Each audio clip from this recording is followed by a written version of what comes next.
거룩하신 아버지, 수요예배로 우리로 모여서 우리가 받은 구속의 은혜를 갚을 길 없어 이렇게 찬송으로 경배해 주심을 감사드립니다. 모든 영광을 받으심을 믿습니다. 오늘도 많은 허물과 죄를 가지고 나왔습니다. 이 시간도 하나님의 아들 예수 그리스도의 피로 깨끗하게 씻어 주셔서 하나님밖에 합당한 귀한 예배가 되게 하여 주옵소서. 예배를 사모하고 나왔사온 오늘도 이 종을 통하여 말씀하여 주옵소서. 이 종을 불쌍히 여기시고 그리스도 피로 씻어 주셔서 주의 말씀을 바르게 증거하도록 성령님 감화운동하시고 인도하여 주옵소서. 듣는 자나 전한 자가 말씀에 귀를 기울이고 말씀을 마음에 받고 새기며 그리스도인으로 담대히 당당히 살아가게 하여 주옵소서. 주 예수 그리스도 이름으로 기도합나이다. 아멘. 네, 오늘은 데살로니가 이 교회가 어떻게 세워졌는가. 우리가 신약성경에 보면 데살로니가 전후서가 있죠. 전서후서가 있는데 바울이 데살로니가 교회에 편지한 서신이죠. 편지를 서신이라고 그러잖아요. 편지인데 우리가 데살로니가 전후서를 읽어도 되겠지만 과연 이 교회가 누가 어떻게 해서 세워지게 됐는가? 또 이걸 알아야 되겠죠. 우리가 사도행전 하면 이 초대교회를 말해줍니다. 2000년 전에 예수님이 이제 하나님 아들이신데 사람이 되어 오셨어요. 그래서 오늘 갑자기 아무 약속도 없이 오셨으면 누가 알겠냔 말이에요. 그러죠? 내가 하나님 아들이다 막 돌아다니면 묶어놓겠죠? 정신 나갔다고. 그러지 않겠어요? 사람들이 안 믿을 거라고. 그러니까 하나님의 아들이 어떻게 사람이 되어 구원주로 되실 것인가? 이미 아담이 범죄한 그때부터 하나님은 알려주셨어요. 여자의 후손으로 온다. 이게 창세기 3장 15절이죠. 여자의 후손으로 올 거다. 여자의 후손이란 말은 뭐예요? 여자의 몸에서 태어날 사람이죠. 그죠? 그렇게 사람이 된다. 그렇게 하고 끝난 게 아니에요. 그걸 또 못 알아들으니까, 이해를 못 하니까 어떤 형태로 어떻게 와서 어디에 태어날 것이고 누구도 후손으로 여자의 후손인데 구체적으로 어느 지파 누굴 통해서 어떻게 올 것인가를 선지자를 통해서 다 자세하게 예언해 줬어요. 그렇게 해서 오셨어요.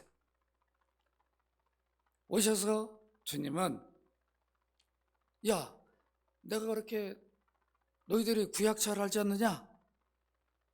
유대인들은 다 구약 배경 가지고 있어요. 이방인들은 성경도 없어요. 구약 성경도. 근데 유대인들은 이스라엘 백성이니까 하나님이 그 땅에서 하나님 아들이 구원주로 오실 거니까 이스라엘 백성들을 그래도 구원주 오실 때까지 특별하게 대우를 했어요.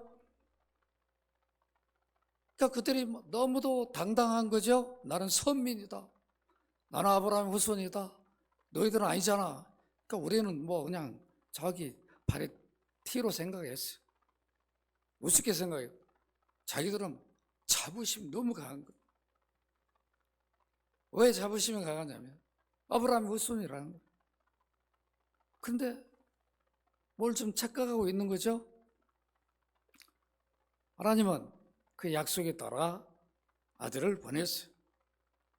그래서 처녀인 마리아, 우리가 동정녀라고 그러잖아요. 처녀란 말이에요. 약혼을 했어요. 요셉하고. 근데 유대 결혼은 약혼하고 1년 동안 서로 지켜야 되는 거죠. 그 다음에 이제 결혼식을 한다는. 근데 그 1년도 약혼하고 결혼한 거랑 똑같아요. 범죄하면 안 된다. 그럼 율법에 따라 돌에 맞아 죽어요.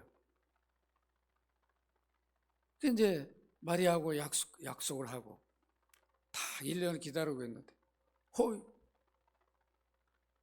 마리아가 배가 불러. 요셉이 깜짝 놀랄 거 아니에요? 그러겠죠?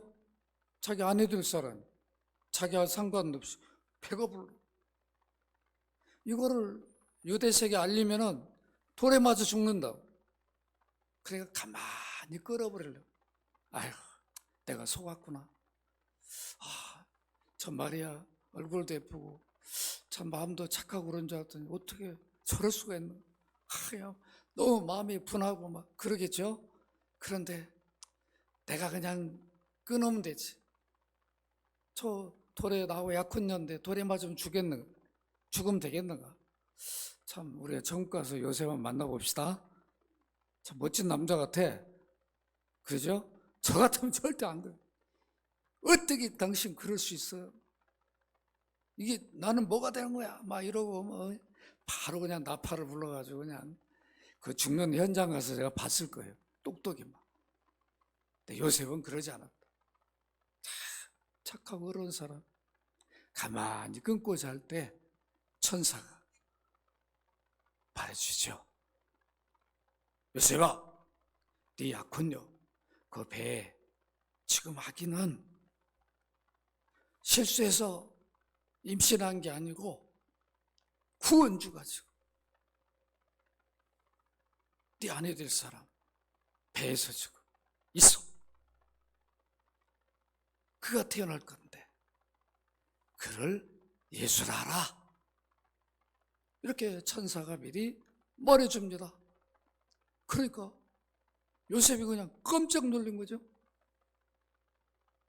끊으려고 그랬는데 아니 우리 아내 될 사람 안에 구원주가 계시다고. 그 예수란 이름은 그가 저희 백성을 저희 죄 가운데 구원할 자심이라. 그 예수란 뜻은 구원주란 뜻이에요. 따라서 예수는 구원주다. 네. 그 어려운 말이 아니에요. 우리를 죄 가운데서 건져내 주실 분이에요. 우리 죄값을 지불해서 그렇게 해서 오셨어요. 선지자의 약속대로 구약의 그 긴 세월 동안 약속. 모세가 성경 기록한 이후에 1500년 지나서 약속대로 오셨단 말이에요. 그래서 내가 하나님 아들이다. 하나님이 약속한 선지자가 말한 구원주로 내가 왔다. 나는 하나님 아들이다. 하나님 보낸 아들이다. 아무리 말해도 안 들어. 너 요셉 마리아 아들이잖아. 너 아버지가 목수잖아. 너희 다 형제도 내가 아는데 뭐 하나님 아들이라고? 안 믿겠죠? 똑같이 자라는데 동네에서. 안 믿을 거 아니에요. 그러니까 어떻게 해야 돼? 하나님심을 증거해 줘야 뭐가 있어야 되겠죠? 표적이? 그래야 안 그래? 그래야 믿겠죠? 예은이 아버님 그러죠? 뭘 보여줘야 믿을 거 아니에요? 그냥 안 믿을 거 아니에요? 똑같은 사람인데 제가 이렇게 다니면서 우리 예은이 아버님 나 하나님 아들이요? 그러면 목사님 왜 그러세요? 뭐 잘못 드셨어요? 그러니까 이해를 못하는 거예요. 똑같은 사람인데. 그런데 내가 만약에 갑자기 야 참새야 이리 와라. 여기 안에서 비둘기 이리 와라. 사자 이리 와라. 막 사자가 들어오면 예언이 아버지 어떻게 할까요? 보통 사람 아니구나. 그러겠죠? 그러죠? 아무나 할 수 없는데 갑자기 없는 걸 막 만들어내. 아무나 할 수 없는 거잖아요. 하나님이 가시는 거죠. 무에서 유를 창조하신 하나님이시니까. 하나님이심을 물로 포도주를 막 만든 거예요. 어느 과학자가 물로 포도주를 만드냐 말. 그렇게 한번 해보시라고. 다른 거 하지 마시고. 물 갖다가 그냥 포도주만 만드는 기술만 있으면 다른 사업 하실 필요가 없어. 예언이 앞에 그러죠? 얼마나 물로 포도주를 만들어. 왜 그러냐? 아무것도 없는 데서 말씀으로 빛이 있어라. 빛이 있어오잖아. 물 포도주로 변해라. 바뀌어져 버려. 하나님이심을 증거하는 거죠. 하나님 아니면 어떻게 하냐? 중풍병자. 여러분 보세요. 골든타임이 지나버리면 어느 우리나라 세계 어디 가도 본래 상태로 회복이 안 돼요. 그러죠? 안 된다. 골든타임이 안 지나도 어딘가 모르게 좀 달라. 있어요. 제 친구가 딸이 의사예요. 대학병원. 근데 자기가 갑자기 일어나는데 이상하더라고. 전화를 해서, 야, 근데 말이 안 나오는 거. 그러니까 벌써 딸이 알아듣고 바로 그냥 119 보낸 거예요. 바로 왔는데도 치료를 했는데 달라. 옛날 모습하고 좀 달라. 이렇게 보면 자기는 다 됐다고 그러는데 이상 없이 다 활동하는데 우리 늘 봤던 사람이니까 좀 달라. 그런데 골든타임 지나버리면 아무리 치료를 해도 안 돼요. 어딘가 모르게 힘들어. 그런 사람을 2000년 전에 누가 고친 거예요? 원상 회복을 시켜버리는 거죠. 얼마나 놀라. 문득 원상 회복시켜. 무섭잖아요. 누가 할 수 있는.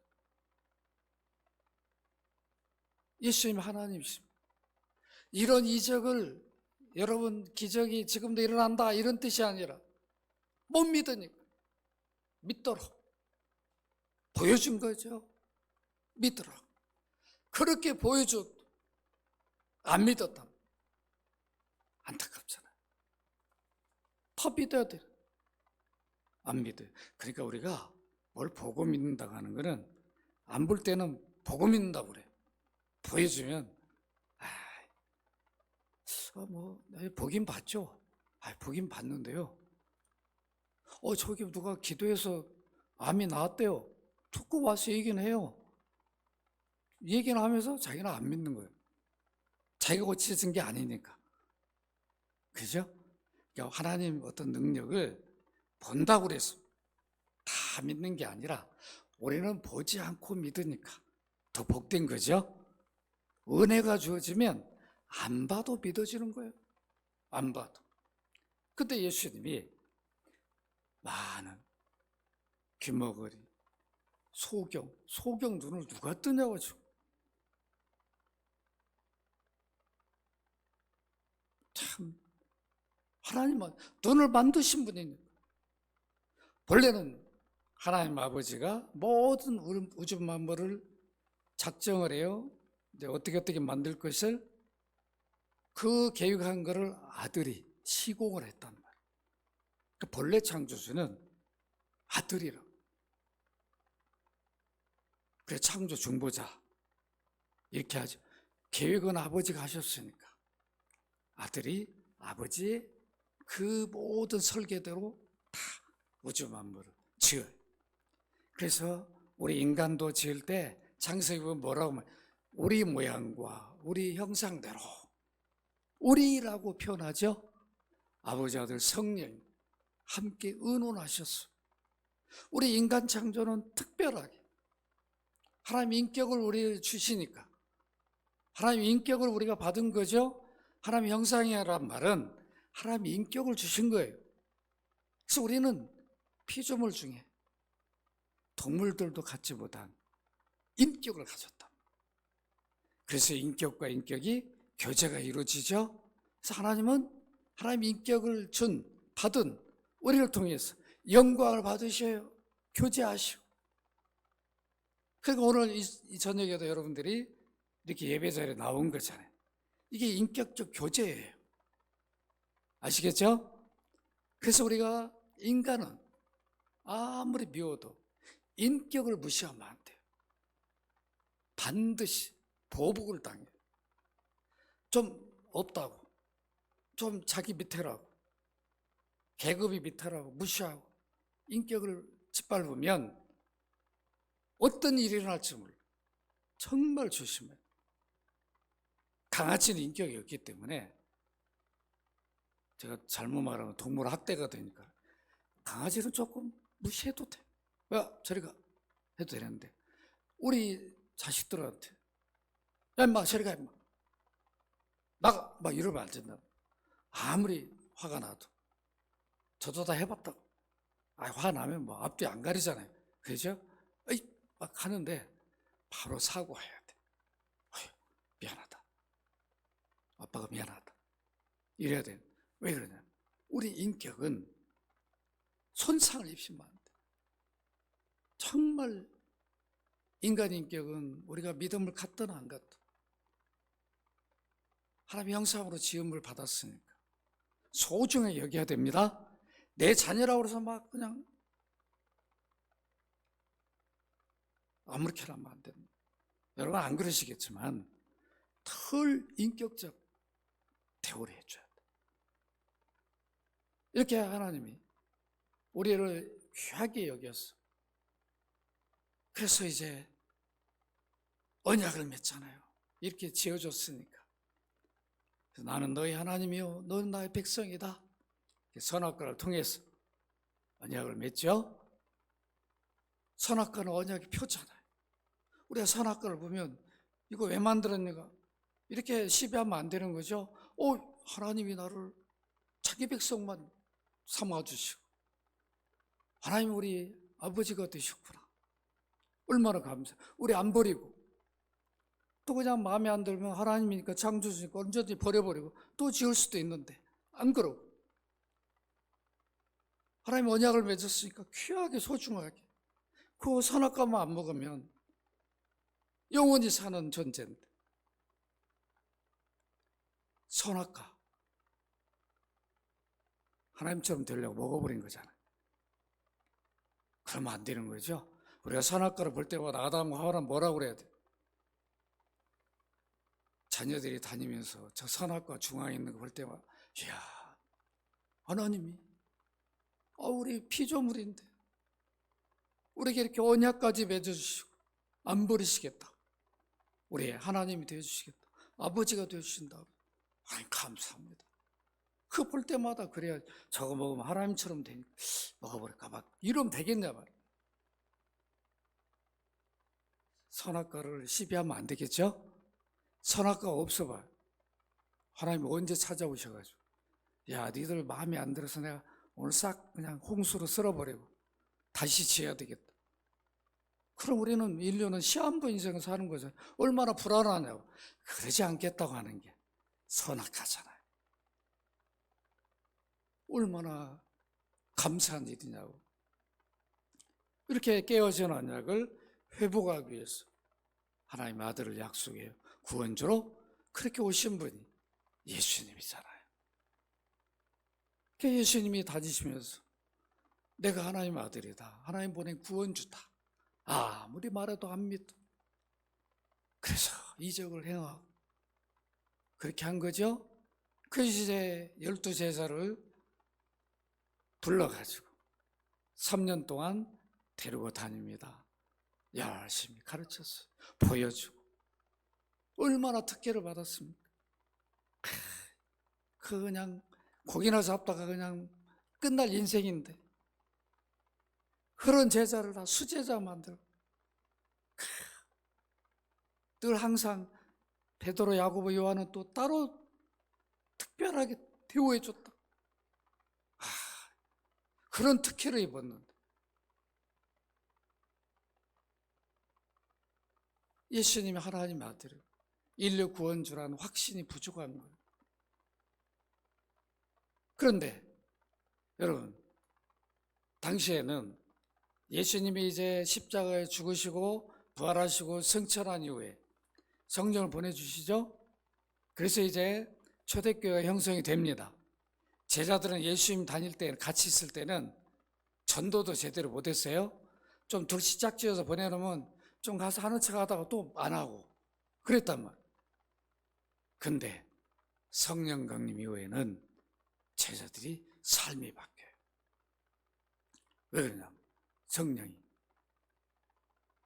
안에 오셔가지고, 야 베드로야, 요한아, 빨리 네가 믿는 예수님 전해. 또 예수님 봤잖아.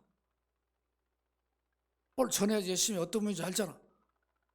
자꾸 안에서 말씀하시니까 내가 말한 데만 넌 전해. 그래서 베드로가 복음을 전합니다. 그리스도로. 그래서 이제 초대교회 형성이 되죠. 그래서 예루살렘 지역이 갑자기 부흥이 막 일어나 유대인들이 예수 믿고 막 돌아옵니다. 근데 교회가 세워질 상황은 아니죠. 당시에는 예루살렘에 성전밖에 없잖아요. 동물 제사 드리는. 예수님 때도 동물 제사 계속 드렸으니까 예수님을 배쳐가. 그러니까 한쪽에서 모여서 기도하고 한쪽은 제사 드리고 한쪽은 예배 드리고 마땅한 장소가 없죠. 그래서 다락방에, 큰 다락방에 모여가지고 함께 교제하고 가르치고 그러다가 핍박이 심해지니까 흩어지죠. 너무 핍박이 심해. 그 앞장서 사람이 누구예요? 사울이잖아요. 사도가 되기 전에 사울, 바울이 사도 이전에 그렇게 앞장서서 그리스도인들 핍박을 했단 말이에요.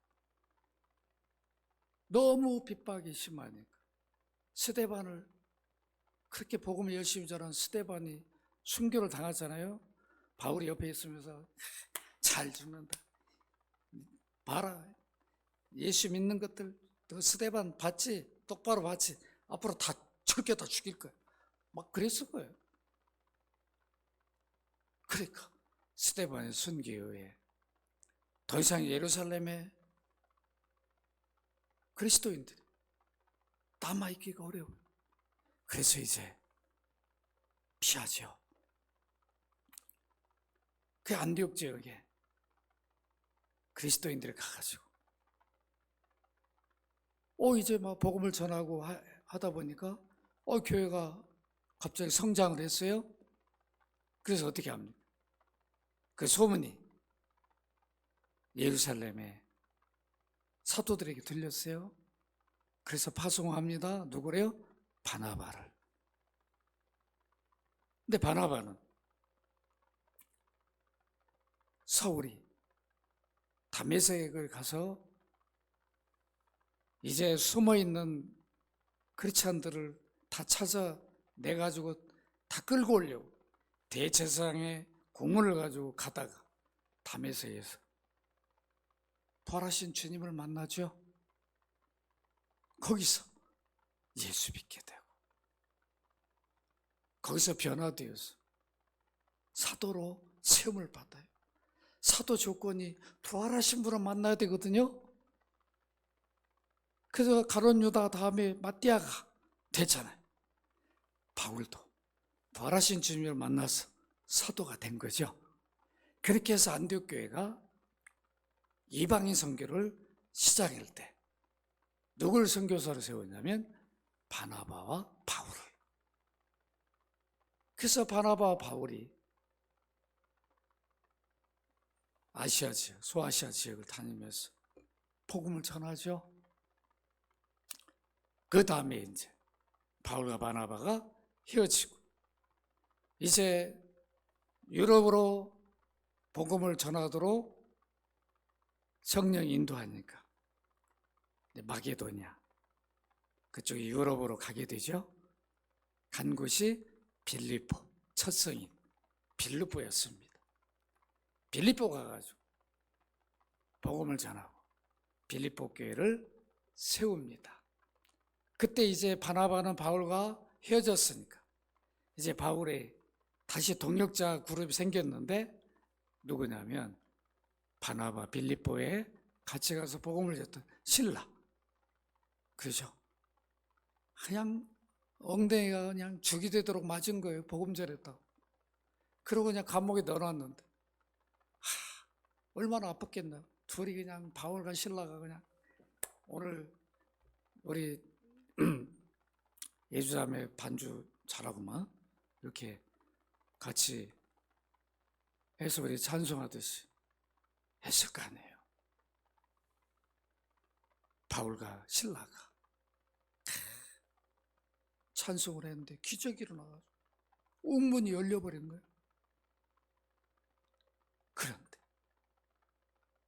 거기에 간수 바울의 복음을 받고 빌립보 교회를 이루는 성도들이 되죠. 처음 복음을 받은 여자가 있잖아요.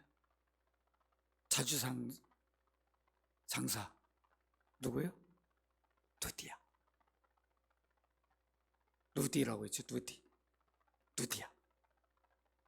누디아가 빌립보 가서 첫 열매 간수가 두 번째. 그러면서 빌립보 교회가 이루어지고 그 다음에 빌립보를 떠나서 오늘 읽은 이곳으로 갑니다. 오늘 여기 1절을 이렇게 보면 그들이 암비볼리와 아볼로니아로 다녀가 데살로니카에 이르니 이렇게 나옵니다. 아유, 갑자기 두 군데로 지나쳤어요? 예를 들자, 저 안양, 의왕, 과천. 그럼 안양에서 그냥 의왕, 과천 차례대로 선교를 한 게 아니라 두 군데를 뛰어넘어 가지고 서초동으로 간 거예요. 서초구로. 여러분 아시겠죠? 서초구로. 그러니까 안양은 지금으로 말하면 빌립보고, 그 다음에 의왕시는 암비볼리고, 아볼로니아는 과천이고, 그 다음에 데살로니카는 어디예요? 서초예요. 여러분 이해가 됩니까? 두 군데를 뛰어넘었어요. 그러면 빌립보에 복음을 전해서 교회가 세워졌으니까 바로 옆 지역은 어디다 맡기면 되는 거예요? 빌립보 성도들한테 가까이 있는 도시를 맡기면 되겠죠? 그러겠죠? 그러니까 두 군데를 뛰어넘고 데살로니가 가서 서초 가서 복음을 전하면 서초 사람들이 가까이 있는 과천에 복음을 전하면 될 거 아니에요? 예를 들자면 그렇다는 거예요. 두 지역을 왜 뛰어넘었을까? 마음에 안 들어서가 아니라 이건 제 생각인데 바울이 전략적으로 내가 이게 두 지역을 뛰어넘어서 저쪽 가서 하면 이제 양쪽에서 교회가 세워지면 이 가운데는 황금 어장이 되겠죠? 그러죠? 그랬지 않았을까? 이건 제 생각입니다. 어쨌든 이렇게 왜 두 지역을 뛰어넘었는지 성경 말하지 않으니까 알 수는 없어요. 그런데 암비볼리는 빌립보에서 남서쪽으로 한 50km 정도 떨어진 지역이라고 합니다. 그리고 아볼리아냐는 암비볼리에서 남서쪽으로 40km 정도 떨어졌어요. 이거 사실 40km면 작은 게 아니죠. 그렇죠? 상당히 큽니다. 그러니까 이 작은 도시는 아닙니다. 근데 어쨌든 이 데살로니카 중간 지점에 있는 도시들이었어요. 빌립보와 데살로니카 이 중간 지역에 있는 도시였다는 겁니다. 이렇게 두 지역을 통과했는데 아마 이런 분들도 있어요. 아마 회당이 두 지역에는 없었지 않았냐. 이거 다 추론이에요. 그러니까 바울이 알아보니까 저 두 군데는 회당이 없대. 데살로니카는 회당이 있대. 그럼 회당에 먼저 가자. 회당이 있는데, 회당이 있단 말은 유대인들이 많이 살고 있다는 거잖아요. 그러니까 구약병을 갖고 있는 그들에게 복음을 전하기가 좀 더 쉽죠. 그래서 간 거예요. 갔어요. 데살로니카로. 근데 그런 갔다는 주장도 있습니다. 어쨌든 바울은 기도하면서 여러 선교 전략을 짜서 선교를 했습니다. 막 무작정한 게 아니었어요. 우리 한국교회도 초창기에는 선교 전략 이런 게 없었어요. 그러니까 뭐 선교 센터도 별로 없고. 그래서 이제 한 선교사가 기도하다가 나는 아프리카를 가고 싶다.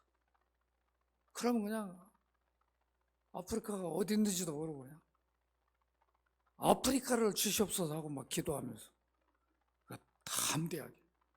그래서 어떤 마음에 사인이 오면 그냥 가는 거예요. 막. 초창기 뭐 이랬습니다.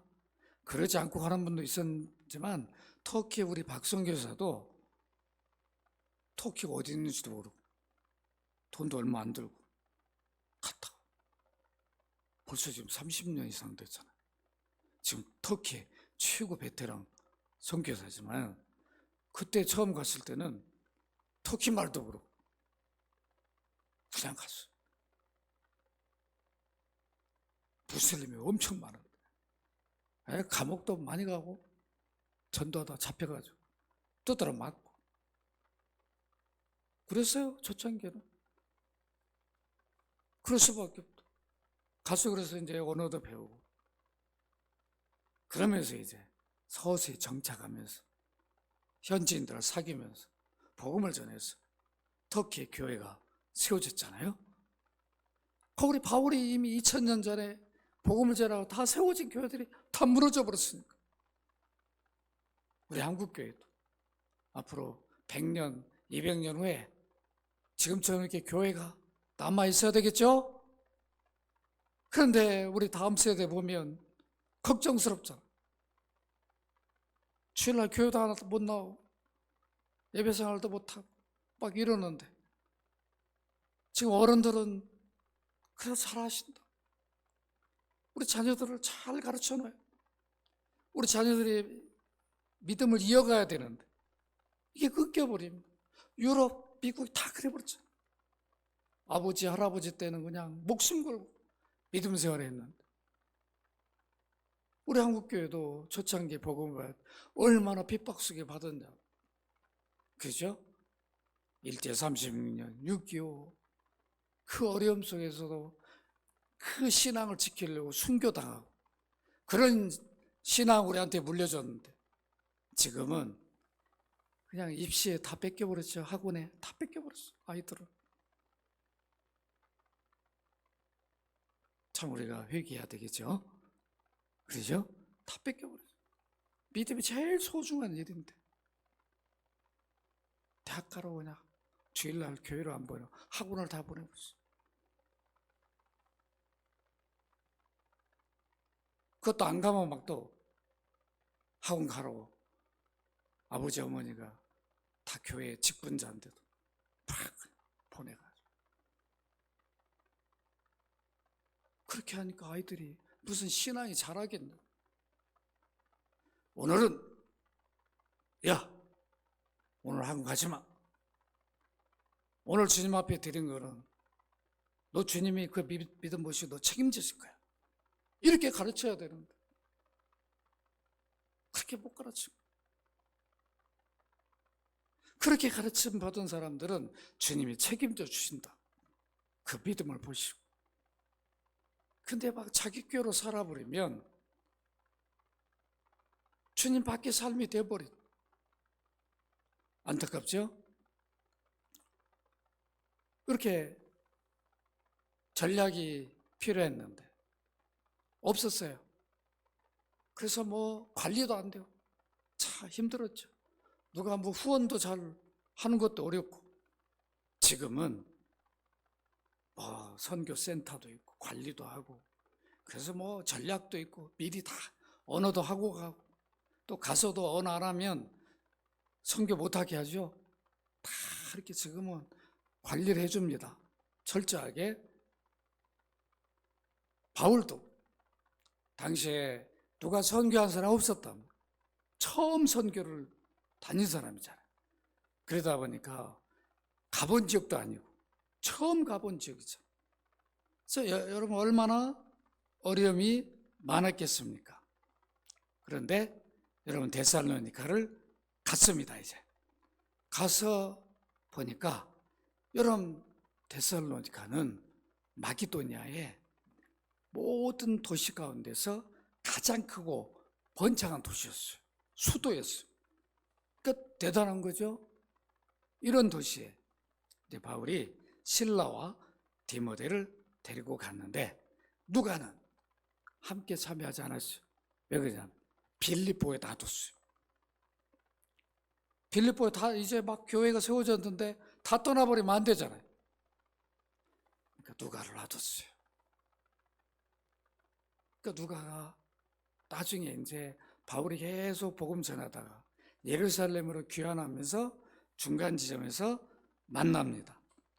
그러기 전까지 빌립보에서 누가가 바울께서도 들었고 배웠으니까 바울 가르침대로 교회를 목회를 잘 해서 교회가 든든히 서가게 했습니다. 이제 여러분 오늘 1절에 보면 어디를 가자, 데살로니가 가가지고 어디에 들어갑니까? 데살로니가 어디에 들어가죠? 거기 유대인의 회당이 있는지라. 그리고 2절 같이 읽어볼까요? 시작. 바울이 자기 관례대로 그들에게 들어가서 새 안식일에 성경을 가지고 강론하며 그랬어요. 바울의 선교 전략은 첫 번째는 회당이 있느냐 없느냐. 회당을 찾았어요. 왜 그런다고 그랬죠? 회당에는 누가 있어요? 자기 동족인 유대인들이 거기서 모여서 율법 교육을 가르치고 받는 곳이었어요. 철저하게 회당은 율법을 가르쳤어요. 구약 성경만 갖고 있어요. 유대인들은 회당에서도 예수님을 안 믿으니까 신약은 없어요. 구약만 갖고 있는 거죠. 구약 성경만 갖고.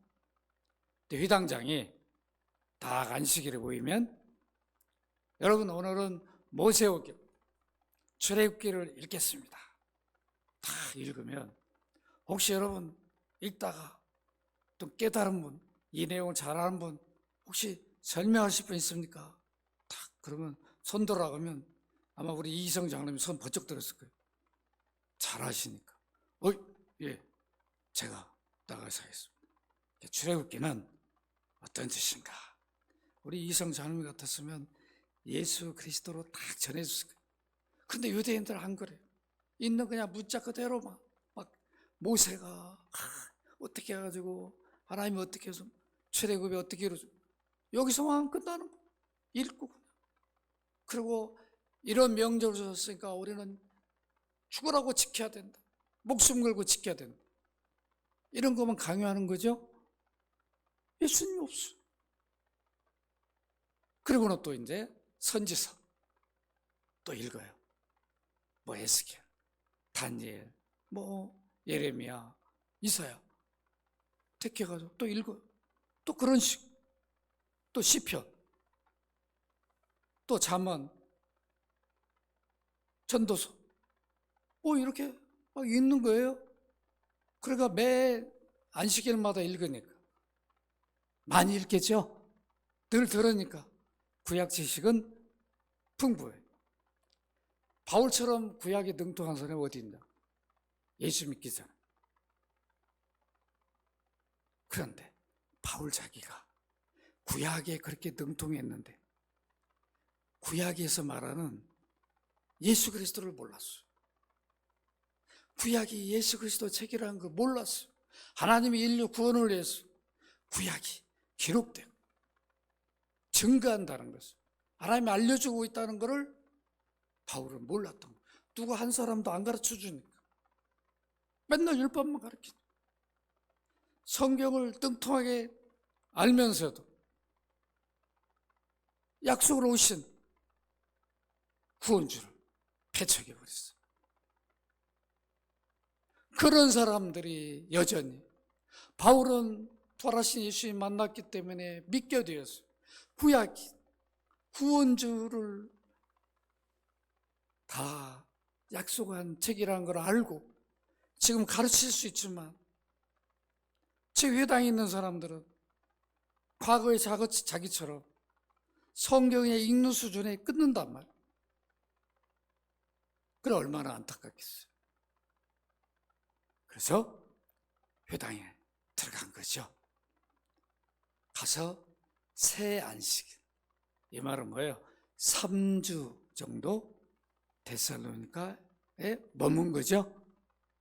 이번 안식일에 가서 가르치고, 또 중간중간에 또 거기서 이제 믿는 사람이 발생했을 때 그들과 교제하면서 또 가르쳤겠죠. 그 다음에 두 안식일에 가서 또 전해가지고 또 믿는 자들이 또 나왔을 거예요. 또 새 안식일에 전하니까 믿는 자들이 나왔을 거라고. 그렇게 해서 믿는 자 그룹이 생깁니다. 데살로니가 교회가 그렇게 세워집니다. 참 놀랍지 않습니까? 그러면 바울이 회당에 들어가서 뭘 말했는가? 여러분 3절 한번 보세요. 3절 같이 읽읍시다. 시작. 뜻을 풀어 그리스도가 해를 받고 죽은 자 가운데서 다시 살아날 것을 증언하고 이르되, 내가 너에게 전하는 이 예수가 곧 그리스도다. 누굴 전한 거예요? 구약을 예수님으로 전한 거예요. 그 예수님이 너희들이 지금까지 그렇게 소망하고 기다린 메시아 그리스도다. 구약의 메시아가 바로 예수입니다. 그리스도다. 그러면서 창세에서부터 말라기까지 하나님이 어떻게 이 구원주를 세우고 보내기 위해서 어떤 약속을 하고 무엇을 알렸는가를 바울은 구약에 능통하니까 풍성하게 풀어준 거예요. 참 성경 이렇게 풀어줘야 되겠죠? 그러죠? 풀어주면 재밌지 않겠어요? 오늘 10시까지 할까요?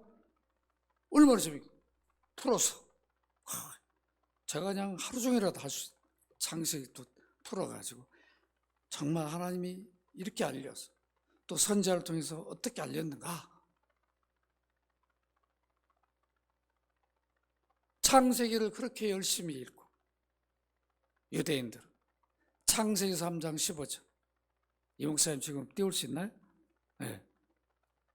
창세기 3장 15절 창세기 읽으면 바로 앞에 나오잖아요.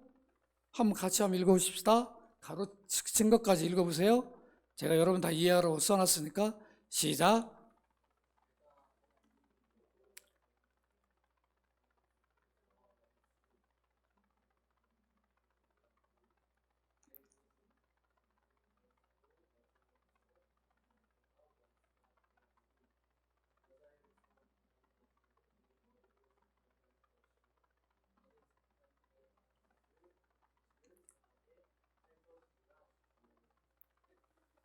창세기 35장 가로를 안 해놓고 빼고 그것만 읽으면 읽고 싹 지나가면서 이게 뭐지?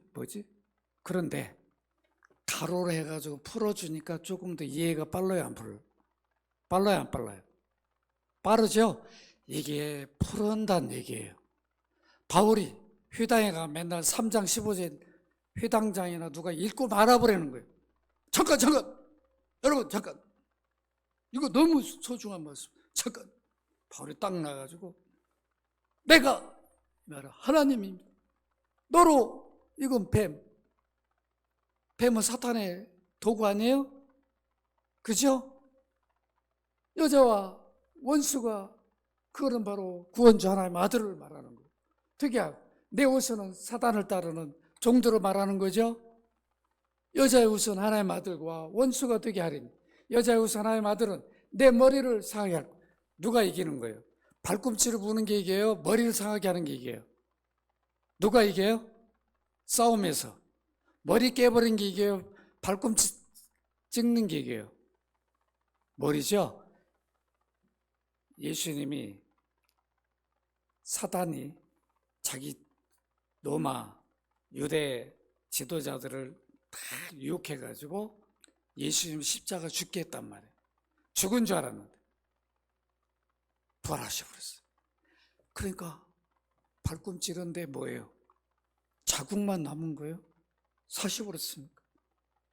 그런데 죽은 줄 알고 막 박수치 좋아했는데 죽은 자가 살아나 버렸어. 누가 진 거예요? 사단이 진 거죠. 머리가 깨져버린 거예요. 아시겠습니까? 이렇게 풀어주니까 창세기 3장 15절에 예수 그리스도가 되어버렸잖아요. 그걸 누가 말하냐? 갈라디아 4장 4절 한번 읽어보십시다. 바울이 이 말을 한다고요? 같이 읽읍시다. 시작. 때가 참에 하나님이 그 아들을 보내서 여자에게서 나게 하시고 율법하게 여자에게서 때가 돼서 하나님이 창세기 3장 15절에 약속한 여자의 후손을 보내실 때가 되어서 보냈는데 마리아 몸에 여자의 몸에서 유일하게 태어납니다. 하나님의 아들이. 누구로 태어나요? 예수로. 여러분 기가 막히잖아요. 이렇게 풀어준 거예요. 그러니까 맨날 모여가지고 구약 성경만 읽다가 바울이 풀어주니까 눈이 그냥 우리 조상들이 핍박해가지고 죽인 십자가에 달려 죽인 그분이 우리 구원주였다고 회개하는 거죠. 돌아오는 거죠. 바울이 전한 복음을 받고 돌아온다고요. 놀랍잖아요. 예수로 그리스도로 전하니까. 그리스도란 말은 뭐예요? 기름 부음을 받았다는 뜻인데 이미 하나님의 아들이 구원주로 오실 것을 그리스도 기름 부음 받을 거로 올 것을 구약에다 예표를 해줬어요. 그래서 왕, 선지자, 제사장, 감람료로 기름을 부어서 세워요. 아무나 세우면 안 되죠. 반드시 기름을 부어 감람료로 기름 부어야 제사장이 될 수 있고 선자가 될 수 있고 왕이 되는 거예요. 하나님 세운 왕이 되는 거예요. 하나님 세운 선지자가 되고 하나님 세운 제사장이 되는 거죠. 자기가 막 혼자 부어버려가지고 하면 안 된단 말이에요. 공식적으로. 아시겠죠? 공식적으로 세웁니다. 그런데 구약에는 어느 누구도 한 사람이 이 세 직분을 받은 사람이 한 명도 없습니다. 다윗은 왕이지만 제사 자기가 마음대로 못 드려요. 제사장 앞에 가야 돼요. 선지자가 전한 말씀을 들어요. 자기가 선지자도 못한다고. 제사장도 마찬가지죠. 제사만 자기가 왕 노릇 못하는 거예요. 그런데 한 분, 딱 한 분만 세 직분을 한 분이 다 가진 분이 계시죠. 그가 누구예요? 예수 그리스도란 말이에요. 예수님은 참 왕이시죠. 만왕의 왕, 만주의 주. 모든 왕들이 다 물어볼 꿀을 심판주자. 다윗이 주라고 불렀어요. 그러니까 참 왕이시죠. 참 선지자.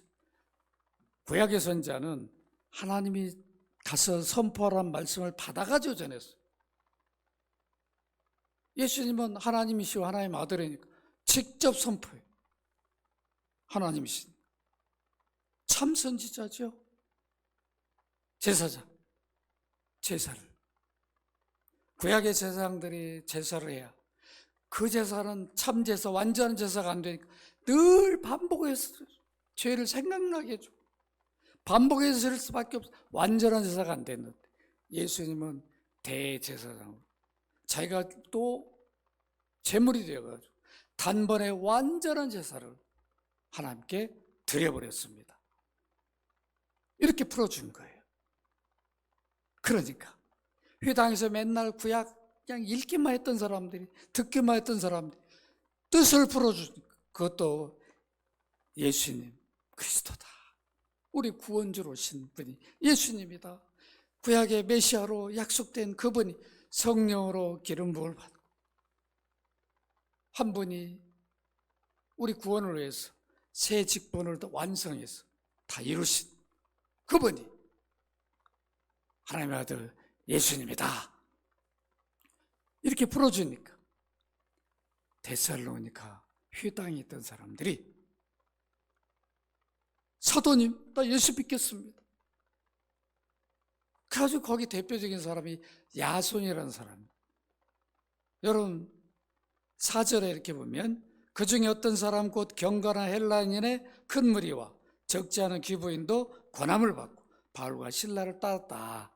믿었다는 얘기죠. 바울이 전한 복음을 이렇게 해서 데살로니가 교회가 이루어지고, 여러분 집에 가서 그 뒤로 한번 읽어보시면 야손이라는 사람이 자기 집을 내어놓죠. 회당에서 막 이제 유대인들이 반발합니다. 다음부터 이제 바울 못 들어오게 하죠. 왜냐하면 회당에 온 사람들이 예수 믿고 딱 떠나버리니까. 참 대단하지 않습니까? 우리가 이렇게 복음을 전하면 이방신을 섬긴 자들이 돌아오게 돼 있어요. 거짓 우상 숭배한 자들이 돌아오게 돼 있다고. 아시겠죠? 저 예수가 그리스도다, 예수님 하나님의 아들이다, 하나님의 맏아들이라 우리가 그 예수님을 모시고 살고 있잖아요. 그 야손이 핍박을 받아요. 자기 집을 내어놓는다. 그게 데살로니가 교회 시작이 된 거죠. 대단하지 않습니까? 이렇게 해서 이제 빌립보와 데살로니가 양쪽의 교회가 세워지면서 자기들이 중간에 있는 두 도시를 위해 얼마나 기도했겠냐고요. 그래 안 그래요? 우리가 이런 삶을 살아야 되겠죠? 풀어주시기를 바랍니다. 성경을 풀어줘요. 구약을 구약대로 풀면은 안 믿어요. 예수를 안 믿는다고. 이런 일이죠. 한국교회, 세계교회가 얼마나 많아. 문자적으로, 인물적으로, 역사적으로만 말하고 예수 그리스도로 풀어서 못 주는 거예요. 그런 실력을 쌓아야 되겠죠? 그렇게 해줘야 돼. 그래야 복음이 되는 거죠. 여러분들이 이렇게 해서 우리는 예수 믿었으니까 복이죠? 감사해야 되겠죠?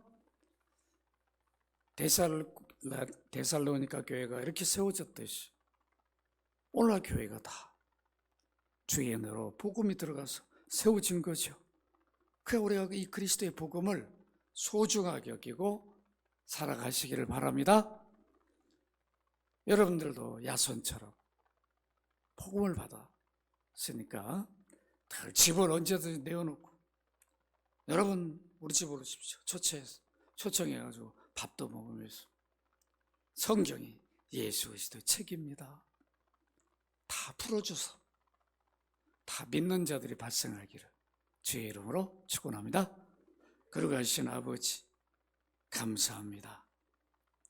바울이 구약에 능통했는데 그리스도를 만나기 전에는 구약으로만 알았는데 그리스도를 만난 이후에 구약이 그리스도의 책, 구원의 책이라는 걸 깨닫고 이렇게 회당에 가서 구약을 예수로 그리스도로 풀어줄 때에 믿는 놀라운 역사가 일어난 것처럼 오늘날 우리 한국교회가 이 일을 하게 하여 주옵소서.